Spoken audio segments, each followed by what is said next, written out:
आदाब, खैर मकदम है आपका समय न्यूज नेटवर्क में और आप देख रहे हैं आलमी समय। अपने खास प्रोग्राम खुली बहस के साथ हाजिर हूं मैं Syed Faisal Ali.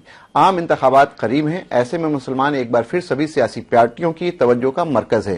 Congress, BJP, SP, BSP, RJD, JDU सभी पार्टियां मुसलमानों का वोट लेना चाहती हैं, लेकिन उनकी तामीर व तरक्की की तरफ कोई तवज्जो नहीं देता। आखिर ऐसा क्यों है? क्या मुसलमान इस मुल्क में सिर्फ वोट बैंक बनकर रह गए हैं? इसी मौजू पर हम बात करेंगे हमारी खुसूसी प्रोग्राम खुली बहस में। हमारे साथ स्टूडियो में मौजूद हैं बीजेपी से हरीश खुराना साहब, जो बीजेपी के प्रवक्ता हैं, सियासी तजियाकार ख्वाजा इफ्तिखार साहब, कांग्रेस के लीडर मीम अफजल साहब और सियासी तजियाकार और पॉलिटिकल एक्टिविस्ट अमीर जामी। आप सभी का आलमी स्टूडियो में खैर मकदम है। इसके अलावा पटना स्टूडियो में हमारे साथ हैं बिहार में के एमएलसी और आरजेडी लीडर गुलाम गौस साहब, आपका भी खैर मकदम है। तो आइए शुरू करते हैं अपना खुसूसी प्रोग्राम खुली बहस।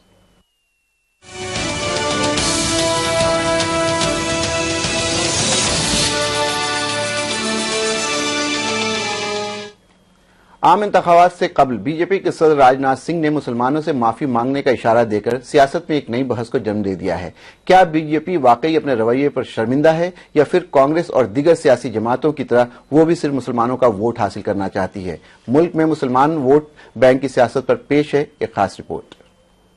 हिंदुस्तान में मुसलमानों की आबादी तकरीबन 14% है, लेकिन मुल्क का ये बड़ा तबका आजादी के 66-67 साल बाद भी तालीमी, समाजी, सियासी और इक्तिसादी हर मामले में दूसरी कौमों से पीछे है। इसके कई वजूहात हैं, लेकिन मुसलमानों के पिछड़ेपन की एक बड़ी वजह सियासत भी है। 1947 से अब तक मुल्क के इक़्तिदार पर ज्यादातर कांग्रेस का ही कब्जा रहा। रिवायती तौर पर मुसलमान कांग्रेस के वोट बैंक रहे। कांग्रेस शुरू से ही सेक्युलरिज्म और पर्सनल लॉ, फसादात, उर्दू, अलीगढ़ मुस्लिम यूनिवर्सिटी जैसे जज्बाती मुद्दों को उठाकर मुसलमानों का वोट लेती रही, लेकिन उसकी तामीर और तरक्की के लिए मुस्बत कदम नहीं उठाया। 1992 में बाबरी मस्जिद की शहादत के बाद मुसलमान कांग्रेस से बदजन हो गए। इसका असर ये हुआ कि कांग्रेस इक़्तिदार से बाहर हो गई।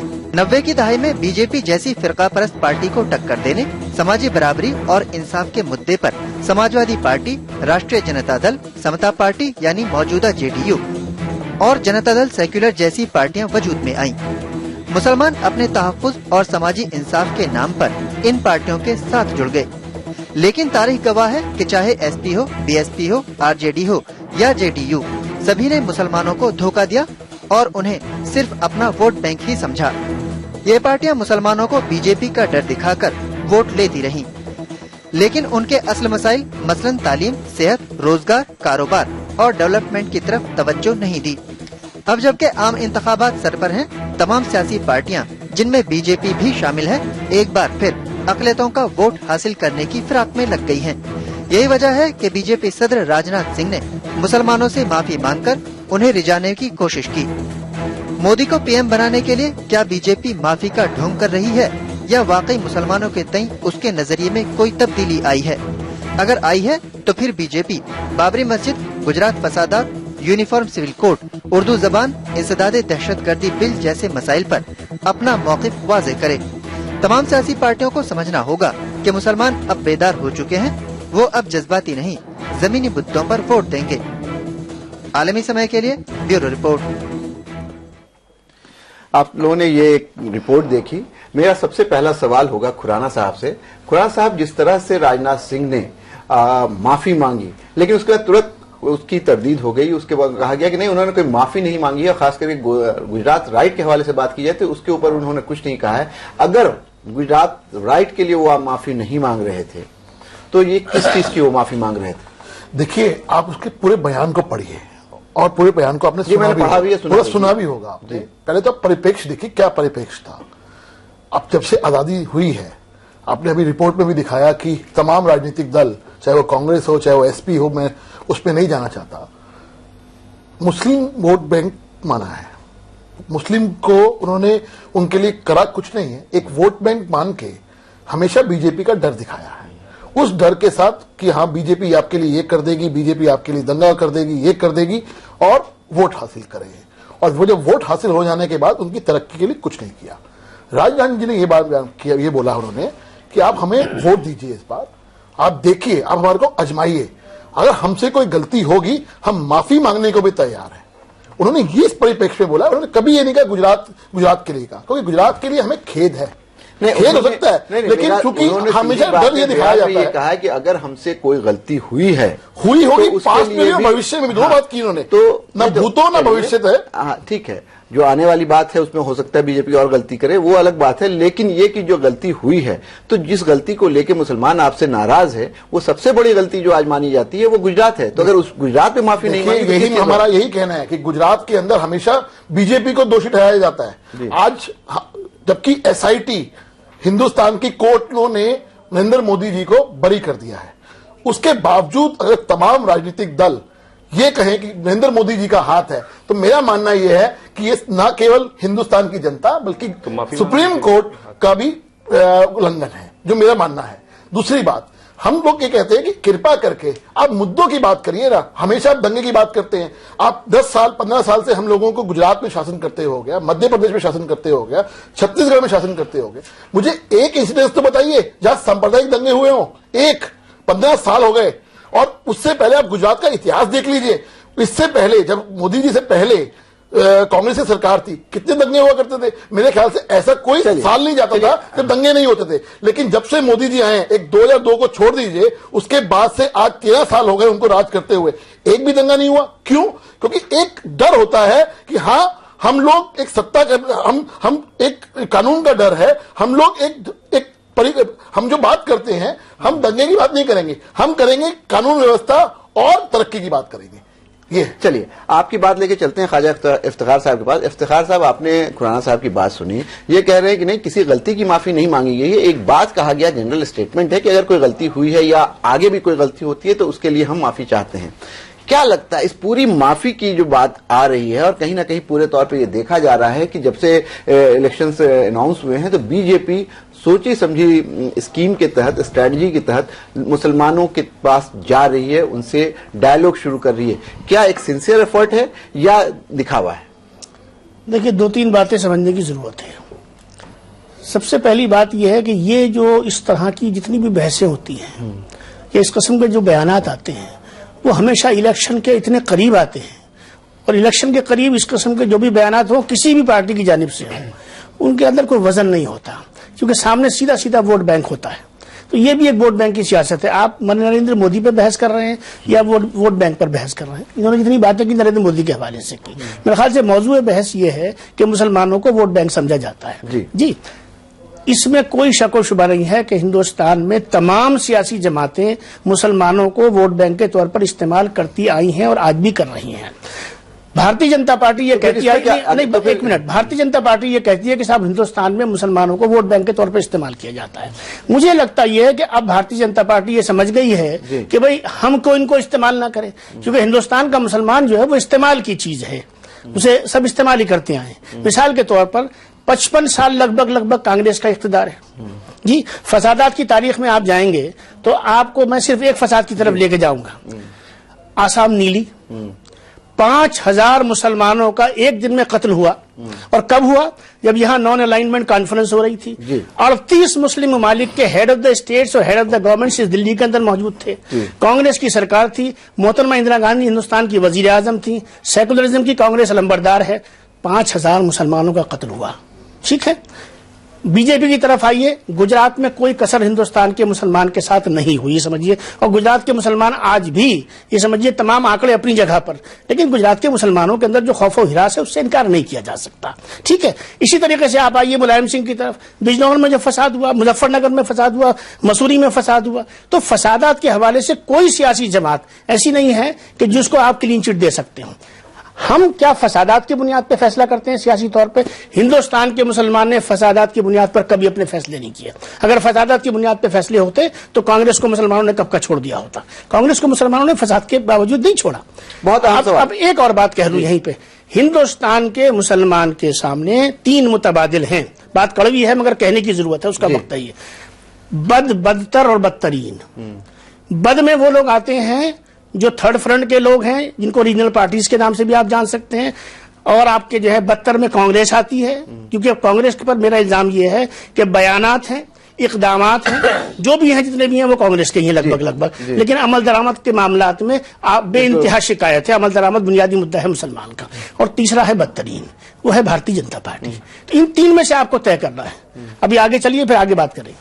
मीम अफजल साहब, बहुत बड़ा इल्जाम आपके ऊपर लगाया है, नीली का राइट, आसाम का राइट। और अगर राइटों की तारीख की बात करें तो 1967 से लेकर के 2002 तक जितने भी राइट्स हुए हैं, उसमें जाहिर सी बात है उन स्टेट्स में हुए हैं जहां कांग्रेस की सरकार रही है। और उन राइट्स की मैं बात कर रहा हूं, 100 से ज्यादा राइट्स हुए हैं जिसमें कम से कम 100 से ऊपर लोग ही मरे हैं। वो सारे स्टेट्स आपके थे। आपके ऊपर ये इल्जाम लगता है कि आप लोगों ने सिर्फ बयानात दिए हैं, कोई इकदामात नहीं किए हैं, ऐसा क्यों? एक चीज मैं ऐड और करूंगा, माफी चाहूंगा। आपने असम की बात करी, आप दिल्ली के 84 के सिख दंगों की बात भी करी है, वो भी कांग्रेस के शासन में, वो मैं उसको दंगे नहीं मानूंगा, वो कत्लेआम था। चलिए मीम अफजल साहब।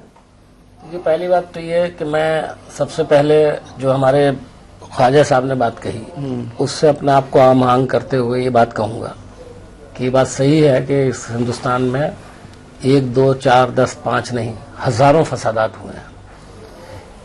ये फसादात किस वजह से हुए, इसकी कुछ तारीखी वजूहात है। इस मुल्क के अंदर एक ऐसा सेक्शन हमेशा काम करता रहा है, जो कांग्रेस की सरकार रही हो, कोई सी भी सरकार रही हो, यानी फिर आपने उधर तो जाहिर है कि तो होगा ही, जाहिर है कि मैं ये तो नहीं कहूंगा कि मैं फसाद कराता हूँ जी, ये तो मैं कहने वाला नहीं हूँ। सही बात है। और आपको इसकी उम्मीद भी नहीं करनी, और आप ये कह भी नहीं सकते हैं, साबित भी नहीं कर सकते हैं, जबकि 2002 के फसादात में आप बहुत कुछ साबित कर चुके हो। यही तो मुद्दा है, ये कह रहे हैं ये गलत है। अगर देखिए मेरे बड़े भाई हैं, मेरे बड़े भाई अगर ये कहेंगे कि हम बहुत कुछ साबित हो गया, तो कोर्ट ने भी उसको बोलने दीजिए। पहले बात जी, आप अगर बहुत उत्सुक हैं तो आप ही बोल लीजिए, प्लीज बोलिए। मैं साबित करने का मतलब, माया कोड नानी इनकी मिनिस्टर थी, उनको उम्र कैद की सजा, इस वक्त वो जेल में है। 17 पुलिस अफसर जो इसमें मुलविस पाए गए वो जेल में है। ये बात सही है कि मोदी जी को डायरेक्टली इम्प्लीकेट नहीं किया जा सका है, और वो अभी एक लोअर कोर्ट का फैसला है, अभी उसके लिए अपील भी हो सकती है और सुप्रीम कोर्ट तक भी जा सकता है मामला।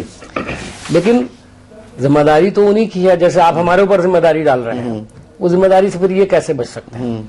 लेकिन बुनियादी बात वो है जो इफ्तिखार साहब ने कही कि क्या मुसलमान सिर्फ फसाद को देख के वोट देगा? जी, मैं समझता हूं दिया नहीं है और देना भी नहीं चाहिए।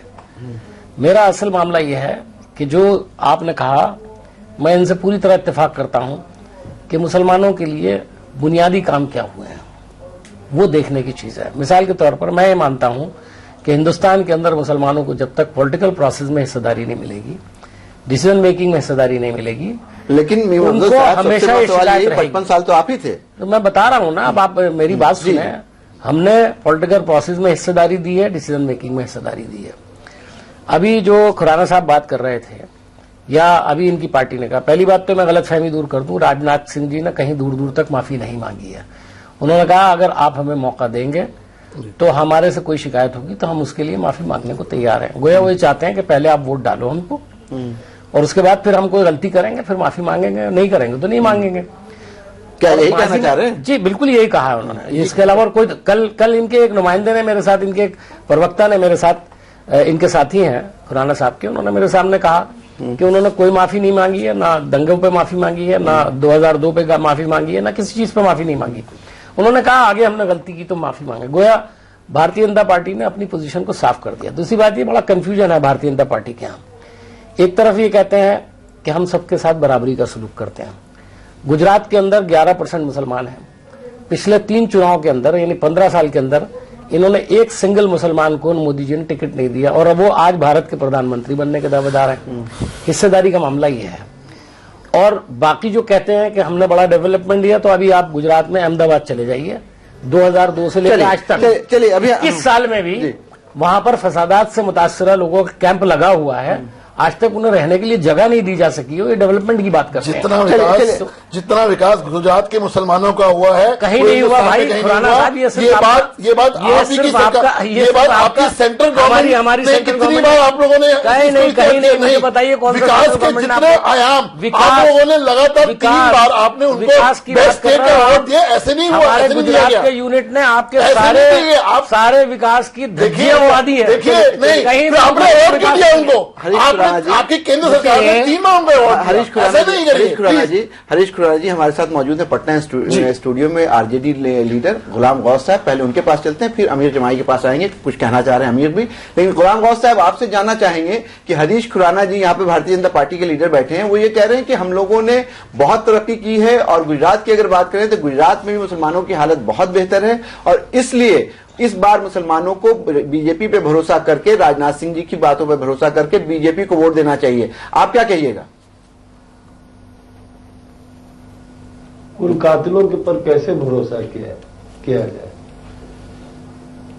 कि उसने जफा से तौबा मेरे कत्ल के बाद। जी जी जी, इनको माफी उस वक्त मांगनी चाहिए थी जब बाबरी मस्जिद को आतताइयों ने तोड़ने का काम किया था।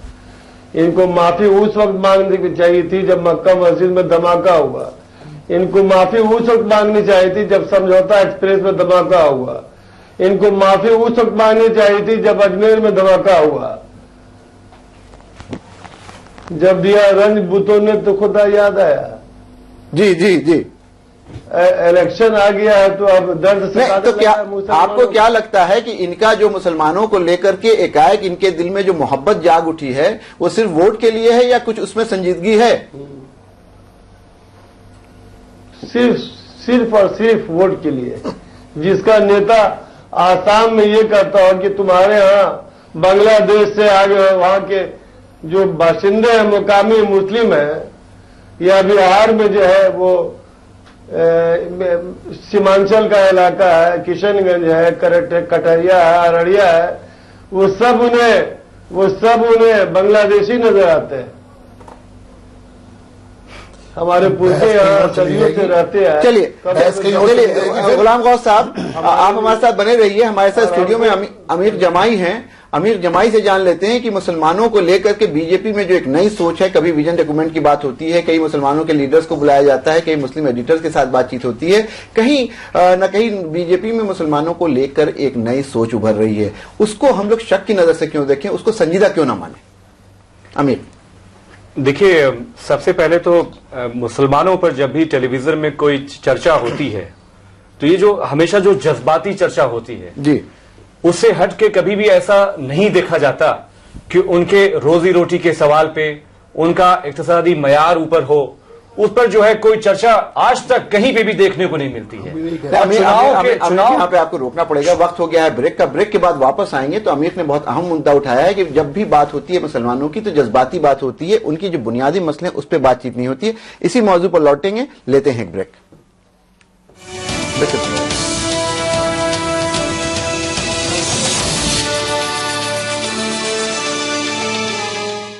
500 लोग आ रहे हैं शादी में, तो हम लोग 700 लोगों का खाना बनवाएंगे। लड़की के सितारों में कमी दिख रही है। कैसी कमी पंडित जी? अनाज की कमी। क्या मतलब? लड़की की शादी में अनाज की बर्बादी होगी, जिससे अनाज के फरिश्ते नाराज हो जाएंगे। एक तरकीब है, बारातियों के खाने का इंतजाम जरूरत के हिसाब से करें, फिर भी खाना बच जाए तो गरीबों में बांट दें। जमीन पर उगे अनाज पर सबका हक है, इसे बेकार न जाने दें। किसी का हक ना छीने। जागो सारिफ जागो। जमहूरियत के फैसले में अहम है आपकी राय। पहली बार एसएमएस के जरिए कीजिए ओपिनियन पोल। एसएमएस से दीजिए जवाब। खुशकिस्मत शुरका को मिलेंगे तोहफे। एसएमएस ओपिनियन पोल के लिए हमारा 11वां सवाल है, क्या नौजवान उम्मीदवार ही सियासत को बेहतर समत दे सकते हैं? ए हां, बी नहीं और सी मालूम नहीं। हमारे सवाल का जवाब देने के लिए टाइप करें AAM स्पेस ABC। टाइप करके भेज दें 59090 पर। आप चुने गए हैं जिन कामों को करने के लिए, उनको करने के लिए क्या असंवैधानिक तरीका भी अपनाइएगा? कौन कौन से लॉ में क्या परिवर्तन लाना है, हम सब परिवर्तन लेके आएंगे, ऐसा कि देश वास्तविक में पहली बार आजाद फील करे। मुस्लिम मसाइल पर आम आदमी पार्टी लीडर सोमनाथ भारती की बेबाक राय। ये इल्जाम आप लोगों पे लगता है कि आप लोग कांग्रेस के पीछे तो हाथ धो के पड़ गए हैं, लेकिन भाजपा की जब बात आती है तो आप कहीं ना कहीं सॉफ्ट हो जाते हैं। मैं तो मानता हूं कि भाजपा वो पार्टी है जिसका जितना जल्दी खात्मा हो देश से। ये घृणा की राजनीति करती है। देखिए तकरार में सैयद फैसल अली के साथ इतवार की रात 8:30 बजे और पीर की दोपहर 2:30 बजे, सिर्फ आलमी समय पर।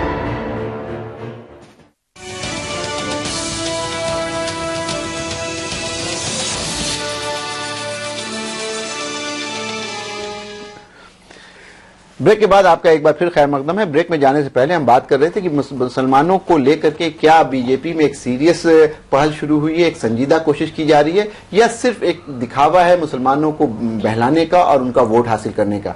अमीर जमाई से हम बात कर रहे थे। अमीर जमाई ने बताया कि जब भी मुसलमानों की बात होती है तो लोग जज्बाती बातें करते हैं, लेकिन उनकी तामीरी मुद्दे, बुनियादी मुद्दे के ऊपर कोई सवाल नहीं करता है। जी अमीर जमाई। तो मैं आपसे इसी बात को मैं जोड़ने के लिए मैं कह रहा था कि यूपी 1 यूपी 2 में अगर बीजेपी को आज बड़ी मोहब्बत नजर आ रही है अकलियतों के लिए, मुसलमानों के लिए, सचर कमेटी के बाद सचर कमेटी ने बताया कि मुसलमानों के हालात क्या है। उसके बाद रंगनाथ मिश्रा कमीशन ने बताया कि उसका इलाज क्या है। उस इलाज के लिए वो सारे जितने भी सब मुतहरिक लोग थे, जितने भी सब लोग मुसलमानों के राइट्स के लिए लड़ रहे थे, वो देश की सारी सरकारों के पास गए। वो कांग्रेस के तो रिजीम में यूपी 1 यूपी 2 में रंगनाथ मिश्रा के सारे रिकमेंडेशन आ चुके थे। वो गुजरात भी गए।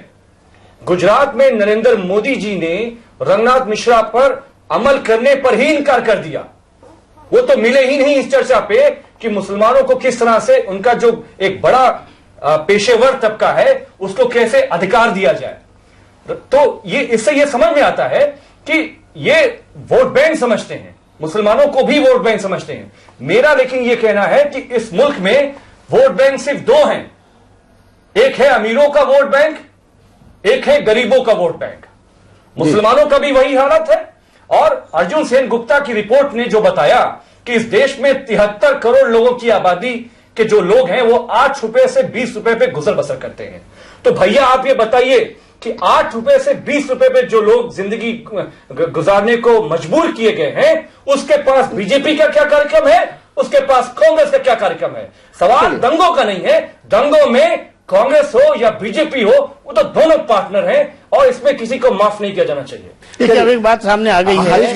हम भी तो यही कह रहे हैं कि विकास की बात करिए। हम भी तो यही कह रहे हैं। आप बैठिए सही, आप बैठिए, अपनी तकलीफ हमें बताइए आराम से सर, आराम से। ये नहीं चिल्लाना सर, चिल्लाने का सोल्यूशन नहीं है, चिल्लाने का सोल्यूशन नहीं है। आप हम भी यही कह रहे हैं तो आपके पास गए आप इस चीज से वोट बैंक से बाहर निकलिए। आप समझिए आपको क्या दिक्कत थी जब मुसलमान नौजवानों ने पढ़ने का कोशिश चिल्लाना मुझे भी आता है, इसलिए आप आराम से बात करिए।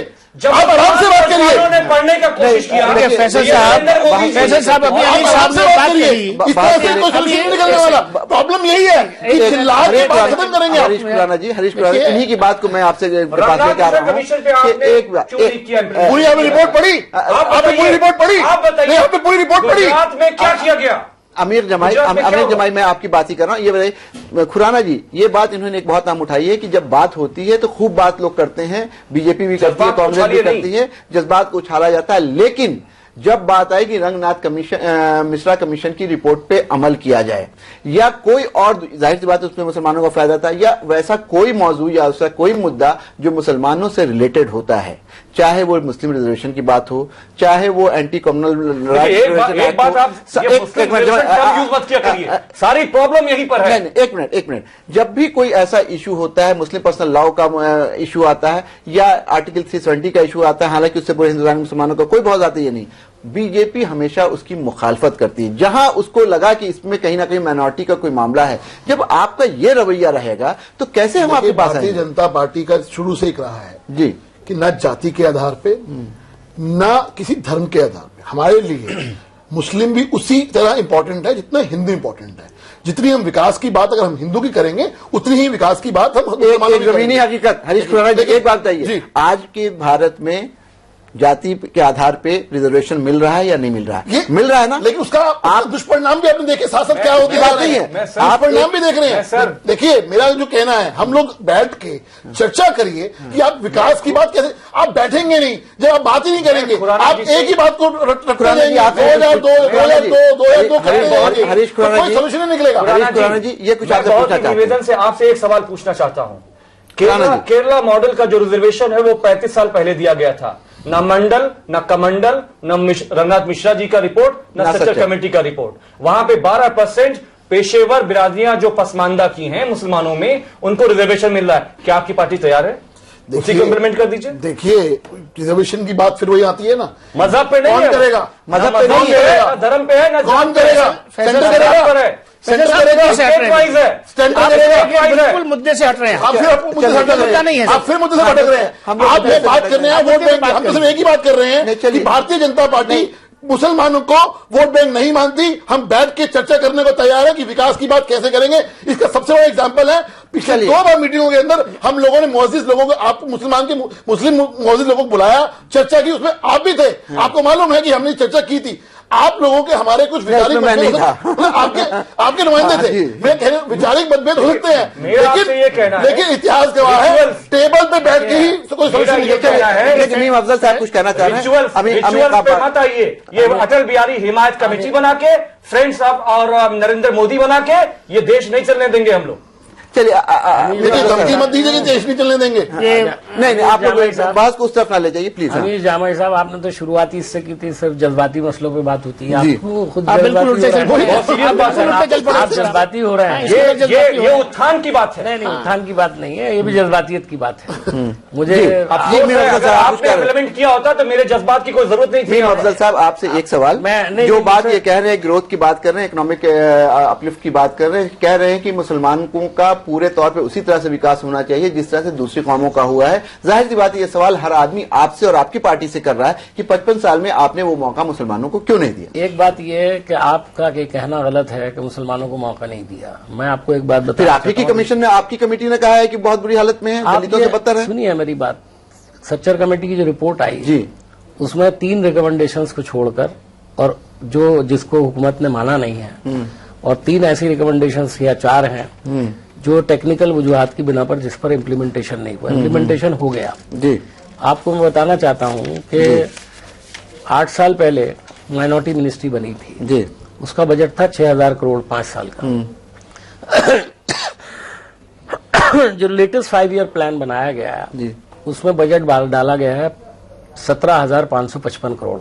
ये बात बिल्कुल सही है जो अभी अमीर ने कही बात, कि इस मुल्क में 2 ही तबके हैं, गरीब और अमीर जी। लेकिन बदकिस्मती से उन गरीबों के अंदर मुसलमान भी हैं, दलित भी हैं, गरीब ब्राह्मण भी हैं, गरीब ठाकुर भी हैं, गरीब जो है वैश्य भी हैं, और मुसलमानों के अंदर भी कुछ ऐसे तबके हैं जो बहुत ज्यादा गरीब हैं, पिछड़े हुए हैं प्रोफेशनल एतबार से जी। तो उन सबके विकास की बात की ये कर रहे थे। मैं एक बात पूछना चाहता हूं, जब आप जनरल बात करते हैं तो हमारी गवर्नमेंट ने पिछले 10 साल में जो स्कीम्स नाफिज की हैं वो उन गरीबों के लिए ही थी। मिसाल के तौर पर एम्प्लॉयमेंट को लेकर के पिछले 10 साल में हमने मनरेगा को लेकर के आया, जिसके अंदर सिर्फ हिंदुओं के लिए नहीं था प्रोग्राम, बल्कि गरीब लोगों के लिए था। इससे कोई इनकार नहीं कर सकता कि उसके अंदर गरीब, चलिए, हर तबके को मिला। लेकिन आप नहीं, सुनिए, लेकिन आप साहब ये सवाल करें तो आप सवाल सीधा ये है कि आप ये कह के बात को खत्म नहीं कर सकते। आप भटक रहे हैं, ये बिल्कुल अलग जा रही है। मैं आपसे ये बात के पास, आप मुझसे सवाल पूछते हैं, जब आप मुझसे ये सवाल पूछते हैं कि आपने कुछ नहीं किया, तो मेरा जवाब सुनिए ताकि मैं आपको मुतमईन कर सकूं। ये बात नहीं है। चलिए, आप जब सवाल छोड़ देते हैं तो आप ये इंप्रेशन देते हैं कांग्रेस ने कुछ नहीं किया। आप बोले, चलिए। मैं ये कहना चाहता हूं कि हमने जो ये अभी हमने 82 करोड़, बाद मौका दूंगा, 82 करोड़ लोगों के लिए फूड की स्कीम लेकर के आए हैं। भारतीय जनता पार्टी ने भी सपोर्ट किया हमको, सीपीआई ने भी सपोर्ट किया, सीपीएम ने भी। कोई माइका लाल पार्लियामेंट के अंदर इसको अपोज कर सकता है? अमीर साहब, मैं आपसे पूछना चाहता हूँ, ये आम लोगों की स्कीम है, गरीब आदमियों की स्कीम है, जितनी मर्जी, तो आज इसको कितना आप क्रेडिट दे रहे हो? जितना मर्जी कह रहे हैं, लेकिन सच्चाई यही है कि 55 साल इन्होंने जो राज किया, उसके बावजूद आज मुसलमान का जो तबका है, एक जुमला सुन लीजिए राणा साहब, एक जुमला सुन लीजिए। 55 साल में मुस्लिम, मैं आपको बताऊं 19% मुस्लिम, आप बताइए ना, आप ये बताइए, आप विकास किया, अरे कितने % मुस्लिम निकल के आते हैं? विकास की बात कर रहे हो आप, ये तो बताओ मुझे। 55 साल के इतने राज करने के बाद भी आपकी ये बहस नहीं है। ये बहस इसी बात को लेकर के हम पटना चलते हैं। पटना में हमारे साथ आरजेडी के लीडर गुलाम गौस साहब हैं। गुलाम गौस साहब, आपकी पार्टी ने भी बहुत लंबे वक्त तक बिहार पे हुकूमत की, और आप पर भी ये इल्जाम लगता है कि आपने भी और आपके नेता ने, आपकी पार्टी ने भी मुसलमानों को सिर्फ वोट बैंक के तौर पर यूज किया, मुसलमानों के लिए कुछ नहीं किया। कैसे आप देखते हैं इसको? हेलो, अभी पटना गुलाम गौस साहब से बातचीत नहीं हो पा रही है, हम ख्वाजा इफ्तिखार साहब के पास जाना चाहें। ख्वाजा साहब, ये सारे लोग जब बातचीत होती है सियासी पार्टी अपना अपना राग अलापने लगती है, आप एक न्यूट्रल आदमी हैं, आप सहाफी हैं, आप बताइए कि आप पूरे को किस तरह से तज्जिया करते हैं? मैं वही चाह रहा था कि ये देखिए, जो भी जिस जमात से ताल्लुक रखता है उसकी अखलाकी जिम्मेदारी है कि वो अपनी जमात का दिफा करे। ये लोग जो अपनी दिफा कर रहे हैं ये बिल्कुल सही, इनकी अखलाकी जिम्मेदारी ये भी है कि लोग जो उनको वोट देते हैं उनका दिफा करें। लेकिन मेरा तो इनसे ताल्लुक नहीं है, उन्हीं का दिफा कर रहे हैं। आप अगर उसको समझे तो अब दूसरी बात है, देखिए मैंने तो शुरू में कहा, मैं तो ईमानदारी से बात कह रहा हूं कि कांग्रेस के बारे में मेरा कहना यह है कि इकदामात 99% जो कुछ भी लिए गए अकलियतों के हवाले से हो या मुसलमानों के हवाले से हो वो कांग्रेस के दौर में लिए गए। इससे अगर इनकार करेंगे तो झूठ होगा। दूसरी बात मैंने ये कही, इम्प्लीमेंटेशन आपने कहा वो शिकायत है, बिल्कुल सही, वो शिकायत है कांग्रेस में, बिल्कुल है। अब बात यह है कि हमें राजनाथ सिंह ने जो बयान दिए हैं, जो माफी की बात की है, तो एक बहस छेड़ी गई है, क्या हमें वो बहस करनी चाहिए या हमें वो बहस नहीं करनी चाहिए? मुद्दा बुनियादी तौर पर आपने ये उठाया है, ये इस पर हमें वापस आना चाहिए। देखिए 55 साल कांग्रेस के इख्तियार में हमें सच्चर कमेटी और सच्चर कमेटी की रिपोर्ट ये मिली कि हिंदुस्तान का मुसलमान जो है वो हिंदुस्तान में समाजी और इक्तिसादी तौर पर जो सबसे कमजोर तबका है, हम उससे भी ज्यादा कमजोर हैं। ठीक है, उसके बावजूद हम बहैसियत मुसलमान हम मुतवातिर कांग्रेस की हिमायत करते चले आ रहे हैं, कांग्रेस को वोट देते चले आ रहे हैं और सेकुलरिज्म के नाम पर हम ये काम करते चले आ रहे हैं। और भारतीय जनता पार्टी के बारे में हम बराबर ये एक हमारा मौकिफ रहा है कि भैया उसको जिता दो जो बीजेपी को कैंडिडेट को हरा दे। हमारी ये सोच चलती चली आ रही। मैं समझता हूँ एक टर्निंग पॉइंट आता है, इस मुल्क की सियासत बिल्कुल एक नए अंदाज की सियासत बनती जा रही है। आप देखिए मुसलमान का वोट इनडायरेक्टली बीजेपी को जा रहा है। हिंदुस्तान में बेशतर सियासी जमातें भारतीय जनता पार्टी से हाथ मिला चुकी हैं, हाथ मिला रही हैं। और मैं पूरी जिम्मेदारी से आपसे ये कह रहा हूं कि शायद ही एक आध जमात बची है जिसमें अभी कांग्रेस को कह सकते हैं आप, बाकी कोई ऐसा नहीं बचा जिसने भारतीय जनता पार्टी से राष्ट्रीय जनता दल भी उसमें शामिल है। लगभग मैंने कहा लगभग सबने हाथ मिला लिया। ये वो तमाम जमातें जिनको मुसलमान सेकुलर समझते हुए वोट देता है, लेकिन ये बीजेपी से हाथ मिलाती है। मुसलमानों को सोचने की जरूरत यह है कि इनडायरेक्टली, पूरी बात कहने दीजिए, इनडायरेक्टली आपका वोट लिया जा रहा है। जो लोग बीजेपी के साथ है इनडायरेक्टली उस वोट को बेचा जा रहा है। तो आज मुसलमान के सामने सवाल ये, मैं पूरी बात करूं, आज मुसलमान के सामने सवाल ये है कि जब बीजेपी का सदर आपसे ये कह रहा है कि भाई मैं अगर मुझसे कोई गलती होती है या कोई गलती हुई है तो मैं शीश झुकाकर जो है माफी मांगने के लिए तैयार हूं। देखिए राजनाथ सिंह का जुमला गलत है। राजनाथ सिंह को भी ये कहना चाहिए और नरेंद्र मोदी को भी ये कहना चाहिए, अगर भारतीय जनता पार्टी वाकई संजीदा है कि हिंदुस्तान के मुसलमान, उनके इंटेलेक्चुअल जो है इस पर गुफ्तगू करें, बहस करें और उसके बाद वो तय करें। मैं कोई नहीं हूं ये कहने वाला कि मुसलमान बीजेपी को वोट दें। पूरी एक बात और सुन लीजिए, ये उसकी जिम्मेदारी है कि वो ये कहे। देखिए जो आदमी इख्तिदार में होता है, नरेंद्र मोदी इख्तिदार में थे जब गुजरात के अंदर फसादात हुए, ठीक है, अदालतें 1000 दफा उनको बरी कर दे, मगर अखलाकी तौर पर उनकी जिम्मेदारी है। अगर नरेंद्र मोदी संजीदा है, भारतीय जनता पार्टी संजीदा है, तो उन्हें कहना चाहिए कि हम अखलाकी तौर पर उसकी पूरी जिम्मेदारी लेते हैं और उसके लिए हम माफी मांगते हैं, ठीक है, और आइंदा भी माफी मांगेंगे। और ये बात कांग्रेस पर भी लागू होती है, ये बात मुलायम सिंह पर भी लागू होती है, तमाम सियासी जमातों पर लागू। चलिए हमारे साथ हमारा राब्ता हो गया है गुलाम गौस साहब से जो पटना में बैठे हैं। गुलाम गौस साहब, आपके ऊपर भी ये इल्जाम लगता है, आपकी पार्टी के ऊपर भी, कि लालू जी ने 15 साल तक मुसलमानों के बल पे सरकार चलाई, लेकिन मुसलमानों को किया कुछ नहीं, दिया कुछ नहीं और सिर्फ उनको वोट बैंक की तरह इस्तेमाल किया। ये इल्जाम आपकी पार्टी पे भी लगता है? ये बात वही लोग कहते होंगे जिनको लाइल्मी होगी इस सिलसिले में। नहीं तो आप बताइए क्या किया आप लोगों ने मुसलमान के लिए? पेशेंस रख के तो मैं गिना सकता हूँ। बोलिए। मुझे बिहार पहला ऐसा रियासत है जहां माइनॉरिटी कमीशन कायम हुआ और माइनॉरिटी कमीशन दीगर रियासतों में भी थे, लेकिन उसको कानूनी दर्जा दिया गया। कानूनी दर्जा दिया गया। क्या हुआ विकास? तो फैसले हैं। नहीं, मैं आपसे जो सवाल करना चाह रहा हूं वो ये कि क्या अकलियतों के लिए हॉस्टल का इंतजाम किया गया। बिहार पहली ऐसी रियासत है जहां उर्दू में बीपीएससी में लिखने की इजाजत दी गई, जिसका नतीजा भी सामने में आया। लोग बिहार पहली क्या किया जहां कब्रिस्तानों की घेराबंदी शुरू की गई। नहीं ये पूछिए ना भागलपुर के कातिलों का क्या किया। लेकिन आप लोगों के ऊपर एक बड़ा इल्जाम ये लगता है कि लेकिन बुनियाद मेरी बात सुनेंगे तब ना आप बोलिए। आप ही बोलिए। चलिए गुलाम गौस साहब आप बोलिए। क्यों बोलिए क्यों बुला लिया हमको? नहीं बोलिए। सुनने की आदत ही नहीं दिल्ली वालों को। हम आपको पूरे तौर पे सुन रहे हैं, आप बोलिए। कह रहा था कि मैंने बहुत कुछ नहीं किया, लेकिन मैंने इतना जरूर किया जो दूसरों ने नहीं किया। और एक बात और कहना चाहता हूं, नून मीम अफजल भाई के बारे में, ये यकीनी तौर पर फसाद कराने वालों में नहीं थे, ये तमाशा देखने वालों में थे। बाबरी मस्जिद ढह रही थी और इनका प्रधानमंत्री जो है टीवी देख रहा था। फिर भी आप सपोर्ट करते हैं उनको? उस दर्द को हम लोग भूले नहीं है, फिर भी सपोर्ट करते हैं उनको? वो हम लोग के लिए मामला 84 में जो, फिर भी सपोर्ट करते हैं उनको? वहाँ ब्लू स्टार ऑपरेशन हुआ था बाबरी मस्जिद के जमाने में मुसलमानों के लिए, बाबरी मस्जिद का मामला वही रखता है हैसियत। गौस साहब, आपकी गलतफहमी दूर कर दो, इत्तेफाक से मैं उस जमाने में आपके साथ था। मुसलमानों के बारे में कह रहे थे कि मैं उस वक्त लालू जी के साथ था। मुसलमानों के बारे में आपका क्या एजेंडा है? बोलिए।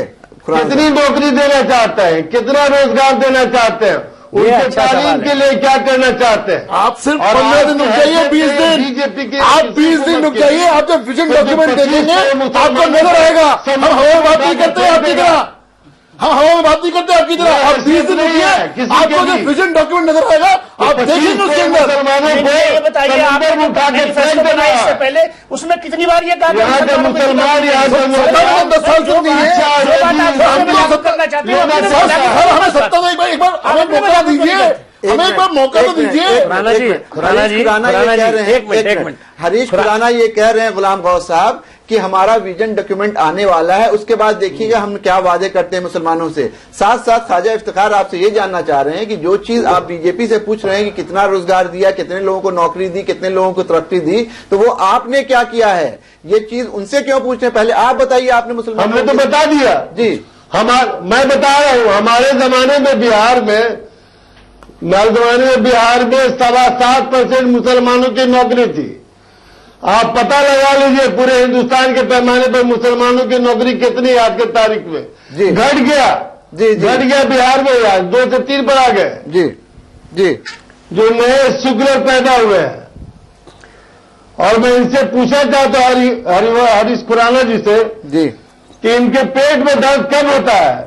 जब अलीगढ़ मुस्लिम यूनिवर्सिटी का शाख खुलती है किशनगंज में, सच्चर कमेटी और रंगनाथ मिश्रा कमीशन के इनके नाक बहुत चढ़ जाते हैं।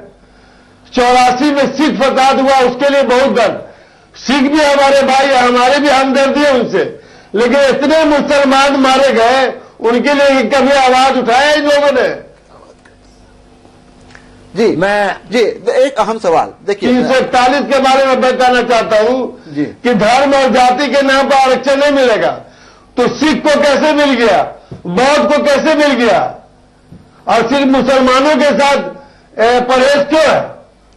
अगर धर्म के आधार पर किसी को आरक्षण नहीं मिल सकता है तो सिख को भी नहीं मिल। लालू जी और राबड़ी जी के राज में कितनी बार दंगे हुए, ये सवाल ही पूछा जाएगा। अगर आप ऐसी बातें करेंगे तो ये तो बताइए। फैजल साहब, रिजर्वेशन के मामले में किसी की पॉलिसी साफ नहीं है। देखिए एक चीज बताइए, किसकी पॉलिसी यहाँ पे वक्त हो गया है एक ब्रेक का। ब्रेक के बाद वापस आएंगे। बहुत अहम मुद्दा उठाया है गुलाम गौस साहब ने कि लोग बात जरूर करते हैं, कुछ किया नहीं। उन्होंने एक बात बहुत संजीदगी से कही कि उनकी जब सरकार थी तो मुसलमानों को रोजगार का जो परसेंटेज था वो बहुत ऊपर गया था, और जो हिंदुस्तान का जो परसेंटेज है उससे काफी ऊपर था। इसी बात पर डिस्कशन जारी रहेगा। लेते हैं एक ब्रेक।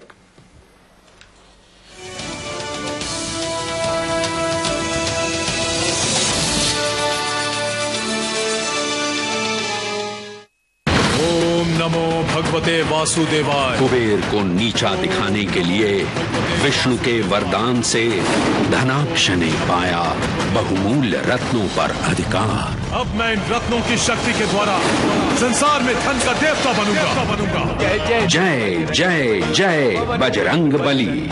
सोमवार से शुक्रवार रात 8:30 बजे सहारा 1 पर। त्रों से खचाखच पेश है मुकद्दर का सिकंदर के 2 फाइनलिस्ट्स। इन्होंने तय किया है खतरनाक फासला हजारों फीट की ऊंचाई पर, और ये खतरों से बेपरवाह यहां तक पहुंचे हैं अंगारों से। पर अब आखिरी राउंड, लगता है रिस्क नहीं है तो कौन बढ़ेगा आगे? पर बिना कॉन्डम। समझदार थे जो सबसे बड़े खतरे से डर गए और घर गए। सबसे बड़ा खतरा HIV, यौन संक्रमण और अनचाहे गर्भ का खतरा। और जो समझे ये बात वही है मुकद्दर का सिकंदर। आलमी समय के खास प्रोग्राम आपकी आवाज में आपका खैर मकदम है। आबादी के तनासुब के हिसाब से मुसलमानों को रिजर्वेशन मिलना चाहिए, क्या कहना है? क्या आपको जो मुआवजा दिया गया है वो आप तक मिला है, पहुंचा है? कभी भी ये सिचर कमेटी के रुपए मुसलमानों के हक में कभी भी लागू नहीं किया जाएगा। मदारिस के तलबा के ऊपर जो इल्जामात लगाए जाते हैं वो बेबुनियाद और बेहकीकत है। तो ये क्या इंसान इस दुनिया के अंदर इंसानियत है? जो मदद मिली है वो नोटिस जरूरत है सरकार को। तो आप बताओ कि आपकी आवाज शनिचर की शाम 5:30 बजे और इतवार की दोपहर 12:30 बजे सिर्फ आलमी समय पर।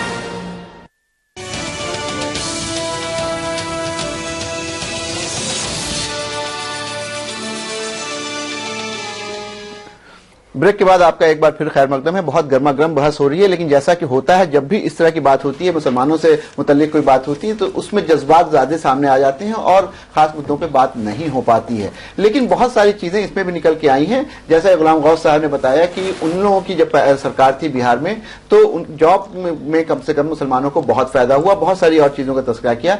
लेकिन ये सारी चीज अपनी जगह पे। अभी जो सवाल है वो ये है, जो मैं आप लोगों से जानना चाह रहा हूं, कि क्या इस तरह की जो स्ट्रेटजी कांग्रेस बीजेपी की है कि इलेक्शन तक 1000 मुस्लिम लोगों से मिलने की मीटिंग्स की जाए, विजन डॉक्यूमेंट लाया जाए, छोटे बड़े जितने भी मुस्लिम इदारे हैं, मदरसे हैं, उन तक पहुंच बनाई जाए, ये सारी चीजें करने की एक स्ट्रेटजी है। और इसमें यह भी कहा जा रहा है कि जो मार्गदर्शक हैं भारतीय जनता पार्टी के, उन लोगों की सोच है कि कम से कम इस तरह की सभा की जाए। तो क्या ये पूरी कोशिश इसलिए भी की जा रही है कि ऐसा कुछ प्रचार किया जाए कि कम से कम 10-15% मुसलमान मिसलीड हो जाए, कहीं कंफ्यूज हो जाए और उसका फायदा भारतीय जनता पार्टी को मिल सके? ख्वाजा इफ्तिखार साहब, देखिए बात यह है कि एक दावत दी गई है।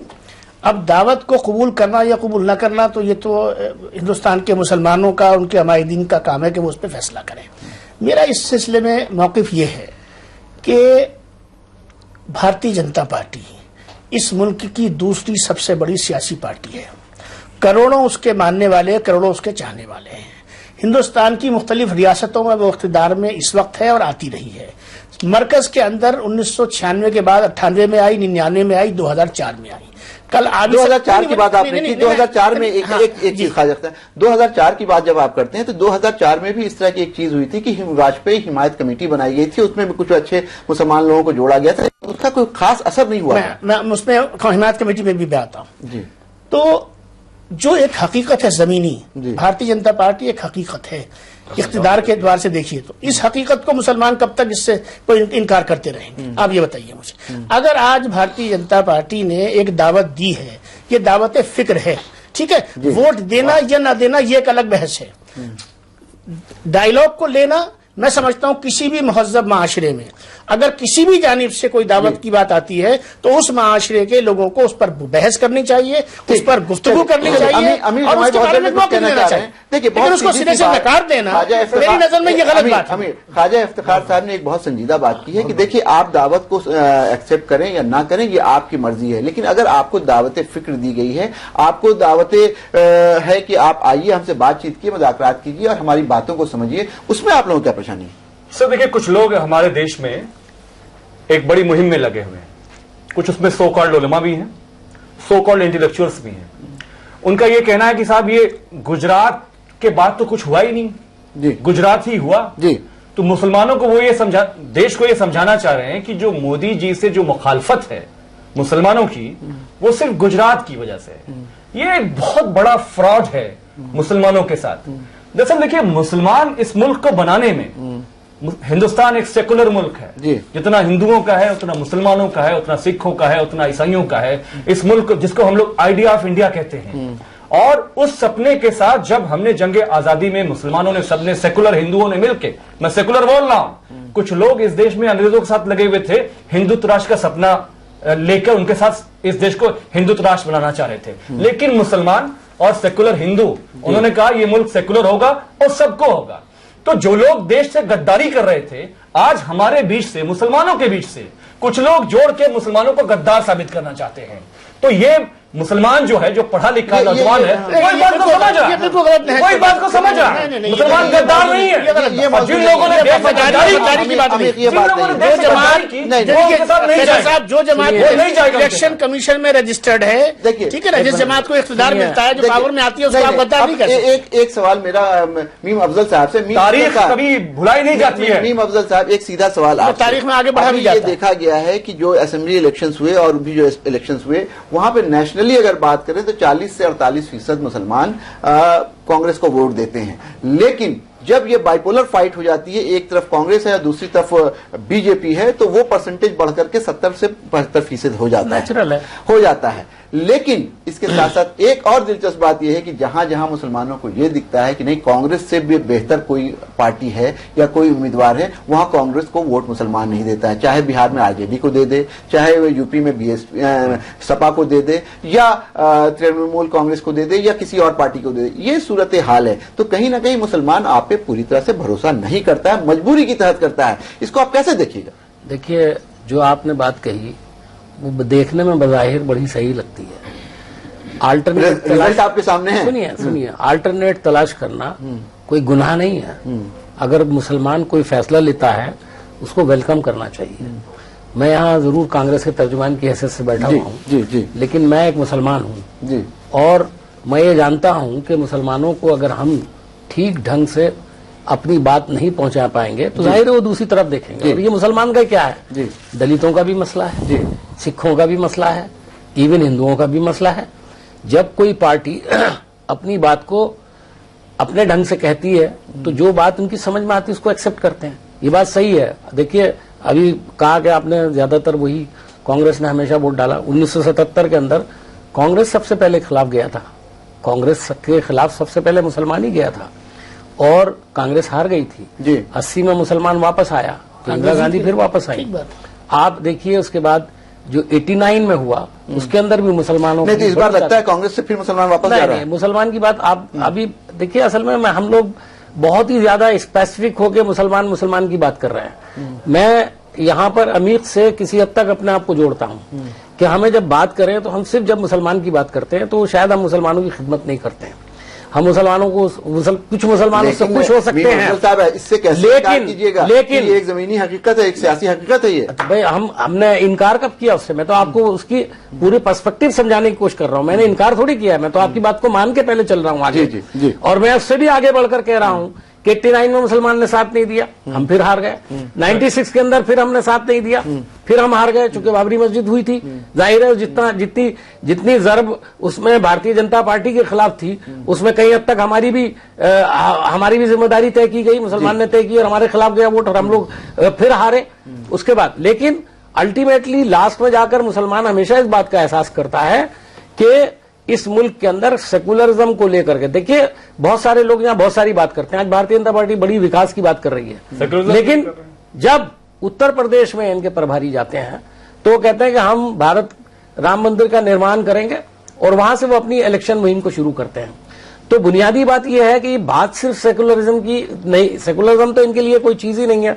खुराना साहब से मैं माफी के साथ कहता हूं कि आप हमारे को कहते हैं सूडो सेकुलरिस्ट हैं, यानी जितनी भी हिंदुस्तान में दूसरी पार्टियां हैं वो सूडो सेकुलरिस्ट हैं। सही सेकुलरिस्ट ये है कि ये पार्लियामेंट की 550 सीटों में देखिए 2 लोगों को टिकट देंगे। बुनियादी चीजों पे आइए, महाराष्ट्र से लेकर के गुजरात से लेकर के पंजाब तक। आप लोग बोलिएगा, लेकिन अभी हमारे साथ लाइन पे हैं गुलाम गौस साहब, उनके पास जाते हैं। गुलाम गौस साहब, एक मिनट, गुलाम गौस साहब से भी मैं एक छोटी सी बात कहना चाहता हूँ। कुछ कहना चाह रहे हैं? मैं गुलाम गौस साहब की गलतफहमी दूर कर दूं। उन्होंने बड़ा सही सवाल उठाया कि बाबरी मस्जिद जब हुई तो आप कहाँ थे? तो गुलाम गौस साहब, पहली बात तो कि मेरा नाम मीम अफजल है, एन मीम अफजल नहीं है। और मैं उस जमाने में लालू जी के साथ था, मैं लालू जी के साथ था, ये भी बता दूं आपको। तो मैं कहाँ खड़ा था ये आपको तो पता होना ही चाहिए कम से कम। लेकिन परिस्थितियां होती हैं, आज भी लालू जी हमारे साथ हैं। लालू जी ने रियलाइज किया, उस जमाने में कांग्रेस के खिलाफ थे लालू जी। लालू जी को छोड़कर मैं कांग्रेस में आया था आरजेडी से, और मैंने लालू जी से कहा था कि यही एक पार्टी है जिसके साथ मिलकर के सेकुलरिज्म की लड़ाई लड़ी जा सकती है। और पिछले कई सालों से आपके नेता लालू जी उस लड़ाई को कांग्रेस के साथ मिलकर के लड़ रहे हैं। गुलाम गौस साहब, आपसे मेरा सीधा सवाल यह है कि अभी इलेक्शंस आने वाले हैं 2014 का, और आप लोगों के बारे में माना जा रहा है कि कांग्रेस के साथ मिलकर के आप चुनाव लड़ेंगे। हालांकि अभी इसकी घोषणा नहीं हुई है, ऐलान नहीं हुआ है, लेकिन मैं आपसे सीधा ये सवाल कर रहा हूं कि क्या आप उस पार्टी के साथ इलेक्शन में जाइएगा जिस पार्टी से मुसलमान कहीं ना कहीं नाराज दिख रहा है कि उसने वादे तो बहुत किए कांग्रेस ने लेकिन बहुत कुछ किया नहीं? तो क्या इसका असर आप लोगों की पार्टी पे या आप लोगों के इलेक्शन रिजल्ट पे नहीं पड़ेगा? गुलाम गौस साहब, देखिए ख्वाजा साहब अभी कुछ देर पहले एक बात कह रहे थे, मैं उसी बात का जवाब दे रहा हूं। बद, बदतर, बदतरीन, जी जी बदतरीन, हमको उसमें से किसी को चुनना है और हमारे पार्टी की पॉलिसी है। मैं ये नहीं कह रहा हूं कि कांग्रेस सेक्युलर नहीं है, कांग्रेस सेक्युलर है जी। नून मीम अफजल भाई ने जो बात इतराज था, मेरा कहना यही था कि हुकूमत में रहते हुए जो फर्ज था वो नहीं निभाया गया, वो नहीं निभाया। इसका दर्द है हम लोगों को, शायद इनको भी होगा। तो कैसे वोटर्स को समझाइएगा कि नहीं गुलाम गौस साहब, मैं आपको एक बात और कहना चाहता हूं। मैं बोलिए, एक मेरी बात पूरी होने दीजिए। जी बोलिए। कुछ लोग ये समझते हैं, हमारे बीजेपी के भाई या कुछ बेवकूफ मुसलमान भी ये समझते हैं कि सेक्युलर लफ्ज है मुसलमानों के लिए इजाद किया गया है। इस मुल्क की सालमियत, इस मुल्क की अखंडता, इस मुल्क की एकता इस पर निर्भर करता है। सही बात। जिस दिन बीजेपी और आरएसएस जैसे लोगों के हाथ में ये हुकूमत चले जाएगी, ये देश शायद एक नहीं रहेगा। जो अलग अलग चश्मे से लोगों को देखता है, निश्चित रूप से हमारे सामने सबसे बड़ा सांप्रदायिकता का खतरा है, देश की अखंडता का खतरा है। हम उसको रोकने के लिए चाहे कांग्रेस हो, यही प्रॉब्लम, दूसरी पार्टी, यही प्रॉब्लम है। मुसलमान क्यों नहीं आगे बढ़ पाता? एक जो हवा दिखाया जाता है, और फसाद पर यकीन नहीं रखती हो, जो दंगा और फसाद को कंडेम करती हो, उसके साथ तालमेल करना ऐसे नेताओं की वजह से, आप बोल लीजिए, ऐसे नेताओं की वजह से। गुलाम गौस साहब, पहली बात तो ये कि मैं आपसे कहूं, ये मुल्क बहुत बड़ा है। भारतीय जनता पार्टी हो, आपकी पार्टी हो, मेरी पार्टी हो, ये बहुत सब छोटे हैं और हम उससे भी बहुत छोटे हैं। ये देश बहुत बड़ा है, इसको तोड़ने वाला कोई पैदा नहीं हुआ है। बता दूं आपको मैं, चाहे भारतीय जनता पार्टी हो चाहे मोदी हो, इनके आने से 6 साल ये राज करके गए हैं, 6 साल ये राज करके गए हैं, बहुत कोई मुल्क नहीं टूटा। हमने उस वक्त भी इनसे लड़ाई लड़ी है और आगे भी लड़ सकते हैं। यही प्रॉब्लम है, आप बिल्कुल बेफिक्र रहिए। यही प्रॉब्लम है लोगों के साथ, ये डर दिखा के कोई डर की बात नहीं है। चलिए बिल्कुल। और जो ये कहते हैं कि मुसलमान भारतीय जनता पार्टी से डरता है, वो मुसलमानों की सबसे बड़ी बेइज्जती करता है। मुसलमान किसी से नहीं डरता अल्लाह के अलावा। डरना भी नहीं चाहिए, डरना भी नहीं चाहिए, बुनियादी बातें होनी चाहिए। ख्वाजा साहब कुछ कहना चाह रहे हैं, लास्ट में। देखिए, बात यह है, मैंने पिछली दफा उसमें कहा आपसे सेशन में कि दावत फिक्र है, लेना चाहिए, मैं इसके हक में हूं। अब 3-4 बातें हैं जो मैं बीजेपी से खुले तौर पे कहना चाहता हूं। नंबर 1, हिंदुस्तान के मुसलमानों के अंदर 4-5 बुनियादी चीजें भारतीय जनता पार्टी के हवाले से। नंबर 1, मजहबी आजादी, ठीक है, मजहबी मकामात का तकद्दुस, उनके अकायद को लेकर उसका एहतराम। ये 3-4 बातें आपकी क्या दूसरी बात यह है कि मुसलमानों में ये खौफ है कि उनकी जो तहजीब है, उनकी जो तमद्दुन है, उनकी जो सकाफत है, उसका उनकी जो अक़दार है, उसके हवाले से खदशात है, उसके हवाले से। तीसरी बात यह है, मुसलमानों से उठ के भी ऊपर बात कर रहा हूं। तीसरी बात यह है, बड़ी जरूरी बात कर रहा हूं। तीसरी बात जो आ रहे हैं अटल बिहारी वाजपेयी तो नहीं, अनिल साहब एक बात सुन लीजिए। तीसरी बुनियादी बात यह है नुमाइंदगी की बात। नुमाइंदगी की बात बहुत जरूरी है, हिस्सेदारी की बात बहुत आप कबूल करिए। अगर भारतीय जनता पार्टी मुसलमानों के साथ वाकई आगे बढ़ना चाहती है तो देखिए भाई, आप 40 टिकट मुसलमानों को दीजिए, आप दिखाइए ना। मैं आखिर में एक ही बात करूंगा, इनकी बात का जवाब दूंगा। आप हिस्सेदारी तो दीजिए। आखिरी बात बोलूंगा, बहुत संक्षेप में करूंगा, बहुत संक्षेप में करूंगा। आखिरी बात, आपने 60 साल कांग्रेस को देखा, आप 60 महीने बीजेपी को देखिए। ये मैं आपसे वचन देता हूं कि आपका सर फक्र से ऊंचा होगा, झुकेगा नहीं। हिस्सेदारी दीजिए ना उनको, हिस्सेदारी दीजिए, आप चर्चा करिए। आप हिस्सेदारी देंगे, रास्ता खुलेगा। देखिए, हम हर चीज का जो सोल्यूशन है, सोल्यूशन यही है। आप हिस्सेदारी सेकंड में एक बात कहूंगा सर, आप मुसलमानों की बात तो छोड़ दीजिए, ये अटल बिहारी वाजपेयी तो नहीं आ रहे ना कि कांग्रेस संभाल लेगी उनको। ये मोदी जी जो आ रहे हैं, आप देखिए इस देश में मैं आपको बताऊं इमरजेंसी जैसे हालात पैदा हो गए हैं। ये सागरिका घोष जर्नलिस्ट नहीं उसको मना कर दिया, रवीश कुमार को सस्पेंड कर दिया गया, का ऑर्डर हो गया है। फैसल साहब ये इमरजेंसी लगेगी, बोल दिया आपका सर फख्र से ऊंचा होगा। फैसल साहब देखिए इलेक्शन लड़ा और जमहूरियत को बचाइए, देश को बचाइए, जाती है सरकारें चलाई किसी और सावधान रहिए उस लोगों से जो देश को बेचना चाहते हैं। अभी वक्त हो गया, हम तमाम मेहमान का शुक्रिया अदा करना चाहेंगे। जैसा कि खुली बहस में आपने देखा कि जब भी बात होती है मुसलमानों की तो जो जज्बात है बहुत हावी हो जाते हैं, लेकिन एक बात जो साफ थी वो ये था कि अगर बीजेपी ने दावत दी है तो उस पर गौर करना चाहिए। लेकिन एक बात जो ख्वाजा साहब ने बहुत सही उठाई कि जो मुसलमानों के अपने जो एप्रीहेंशन है उनको एड्रेस करना चाहिए, जो उनके बुनियादी मसले हैं बीजेपी को उन पर अपनी खुली राय सामने रखनी चाहिए जो बीजेपी नहीं करती है। जहां तक सवाल रहा कि मुसलमान वोटर क्या करेगा, ये वक्त आने पर पता चलेगा। मुसलमान वोटर हो या हिंदुस्तान के दूसरा वोटर हो, वो सब देखता है, सब समझता है, ये जनता है, सब जानती है। आज खुली बहस में बस इतना। आप आलमी समय को इंटरनेट पे ही देख सकते हैं, लॉग इन करें समयlive.com। फिलहाल हमें इजाजत दीजिए, आप देखते रहिए आलमी समय।